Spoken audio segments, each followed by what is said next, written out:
Olá, meus amigos, minhas amigas. Desejo que todos estejam bem no momento em que nos assistem. Como é sempre uma alegria, uma honra poder trazer essa mensagem da obra Palavras de Vida Eterna, com o olhar de Emmanuel, interpretando os evangelhos, trazendo várias passagens dos evangelhos e com o seu olhar minucioso, crítico, assertivo, né? Que nos traz grandes ensinamentos, que nos concede, nos oferece possibilidades de beber nesse livro, de beber da sabedoria desse livro, de colocar em prática aquilo que temos aprendido aqui, para que facilite o nosso proceder, para que facilite as nossas ações no nosso cotidiano, que a gente consiga se aproximar da espiritualidade superior mediante os ensinamentos constantes desta obra. Então hoje o capítulo 98, Filho e Censor. Emmanuel traz uma passagem, dando continuidade do capítulo anterior. A passagem está em Lucas, capítulo 15, e aqui versículo 29. No anterior, versículo 20, no capítulo 97. E aqui, repito, o título, Filho e Censor. Ele vai se referir aqui ao filho mais velho que compõe a parábola do filho pródigo. O que o texto bíblico nos diz? Mas, respondendo ele, disse ao pai: Eis que te sirvo há tantos anos, sem nunca transgredir o teu mandamento, e nunca me deste um cabrito para alegrar-me com meus amigos. Então vamos à interpretação de Emmanuel.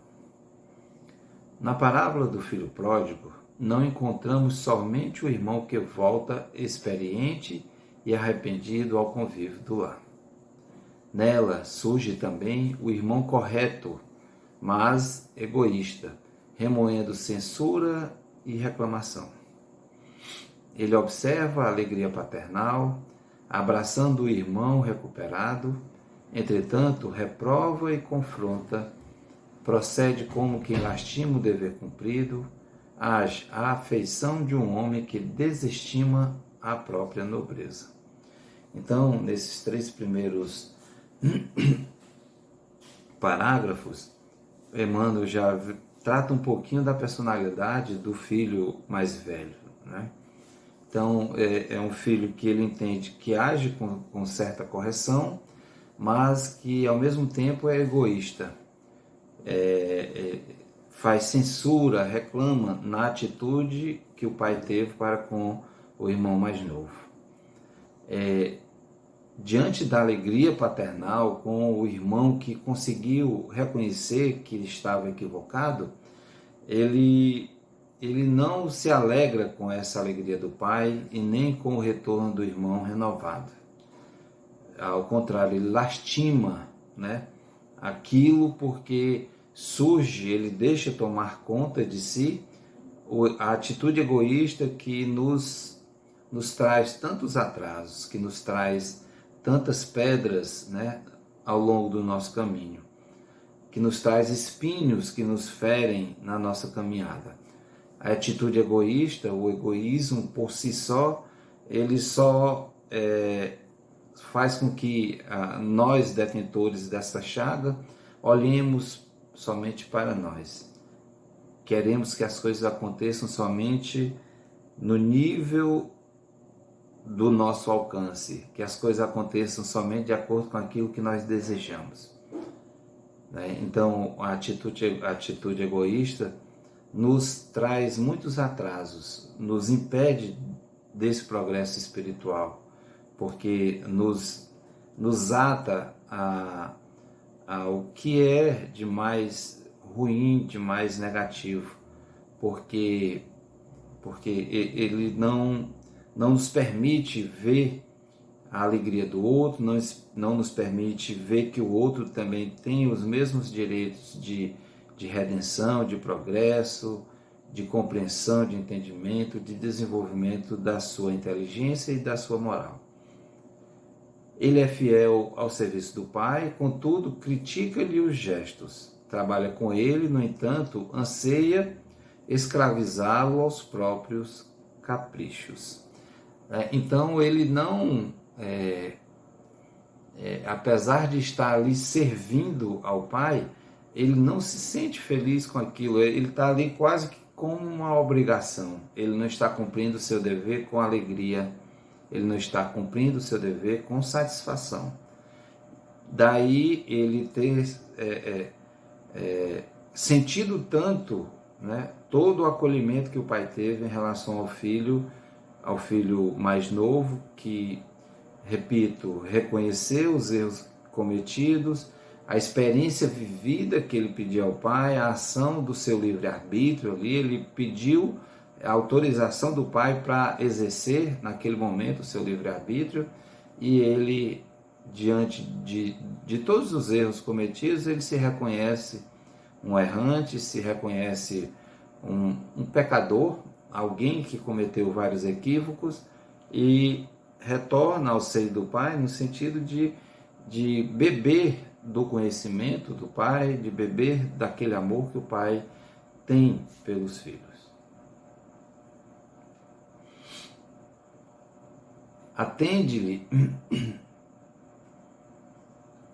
Atende-lhe aos interesses, vigiando-lhe o pão e a prata. Vejam isso. Guarda a lealdade, mergulhando-se na ideia de evidência e de herança. Né? Então, ele atende aos interesses do pai, mas com segundas intenções. Ele não está fazendo aquilo de coração aberto, com amor habitando no seu ser. Muito pelo contrário, ele está fazendo aquilo como uma obrigação, mas com um objetivo mais à frente, que é o de obter o pão e a prata.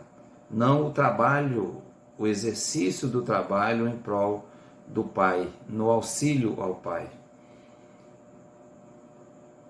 Se o coração paterno demonstra grandeza de sentimento, explode em ciúme e queixa. Se perdoa e auxilia, interpõe o merecimento que se julga detentor, tentando limitar-lhe a bondade.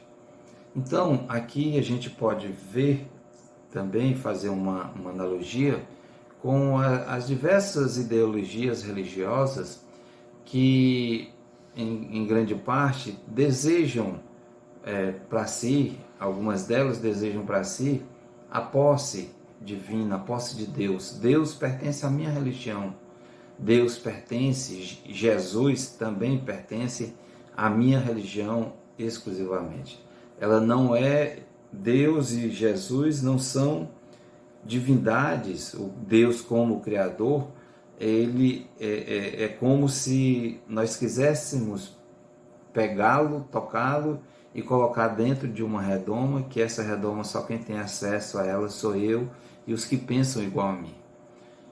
A gente sabe que não é assim, né? É uma infantilidade enorme, uma atitude de criança, né? Uma atitude infantil, e que a gente jamais vai conseguir isso, jamais conseguiremos, porque nós somos criaturas, nós somos filhos desse Criador. Nós jamais nos equipararemos a Ele. Nós progrediremos, conheceremos coisas lindas, deliciosas no sentido de se deleitar com o bem, com a alegria, com a fraternidade.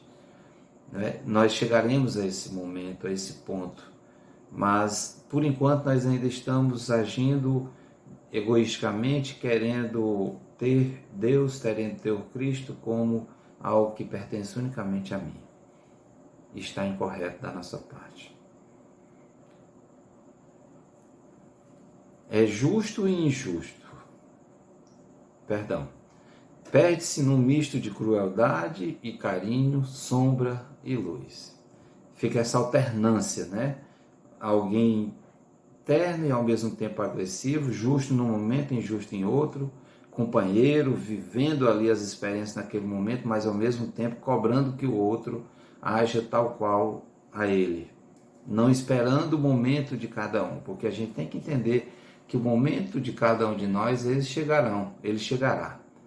Esse momento não passará incólume, por mais que a gente lute contra isso, por mais que nós batamos cabeça, por mais que a gente erre e repita os erros, um dia a gente vai despertar e vai entender que já nos equivocamos demais. Tal qual o filho pródigo, nós vamos retornar à casa do Pai, pedindo o amparo dele, a solicitude, o amor, a fraternidade. Deseja o Pai somente para si, a fazenda e o direito, o equilíbrio e a tranquilidade somente para si. No caminho da fé, analisa igualmente a tua atitude. Se te sentes ligado à esfera superior, vejamos essa orientação de Emmanuel aqui, a atenção que ele vai chamar para isso. Se te sentes ligado à esfera superior por teus atos e diretrizes, palavras e pensamentos, não te encarceres na vaidade de ser bom. Não te esqueças, em circunstância alguma, de que Deus é Pai de todos, e se te ajudou para estares com Ele, é para que estejas com Ele ajudando aos outros. Então aqui a gente, dando uma lida na obra do Pastorino, ele tem uma interpretação bem interessante, Sabedoria do Evangelho, que nos faz, ele remete essa experiência da parábola do filho pródigo, ele faz um comparativo entre o filho mais novo como sendo os publicanos, que eram os cobradores de impostos, com os fariseus. Os publicanos, a exemplo de Levi, que também é conhecido por nós como Mateus, filho de Alfeu, e que foi um dos apóstolos de Jesus, né, como sabemos. Então, Mateus era coletor de impostos, e o coletor de impostos sempre era mal visto, porque ele iria fazer as cobranças, né, cobrar do povo de uma determinada comunidade para servir ao Império Romano. E ele compara do outro lado o filho mais velho com os doutores da lei, com os fariseus, que, como o próprio Cristo fala em uma outra passagem, sepulcros caiados por fora, mas cheios de podridão por dentro, né? Então, o filho mais velho demonstrava toda uma espécie de trabalho servindo ao pai, mas na verdade por dentro ele tinha interesses outros, né? E dessa forma agiam os fariseus. Os fariseus se reportavam aos demais como os doutores da lei, eram considerados os doutores da lei, e ali era como se fossem detentores dos ensinamentos da Torá, né? Dos ensinamentos da Bíblia hebraica. Então, essa comparação que Pastorino faz, tem uma relação, né, de compreensão nesse sentido, porque os publicanos, eles aceitaram a ideia do Cristo. Os publicanos compreenderam a ideia da Boa Nova, diferentemente dos fariseus, que nós sabemos que foram os principais responsáveis por todo o martírio que o Cristo viveu, né? Então, essa relação entre o filho pródigo, o filho mais velho, com a intercessão do pai aqui, para cuidar e orientar ambos os filhos, essa é uma relação de Deus para conosco, que Ele nos concede essas experiências, as várias reencarnações que nós temos, que servem de aprendizado, e sempre nós vamos regressar ao convívio do Pai. Nós sempre retornaremos, mesmo diante dos fatos equivocados, errôneos que nós cometemos. Então nós vamos retornar ao plano espiritual, ao plano dos espíritos, para nos aprimorar mais ainda e viver a experiência daquilo aqui na Terra ou em outros orbes. Estamos tratando da Terra porque é a nossa realidade hoje. Então, esse é o ensinamento, essa é a orientação que Emmanuel nos traz.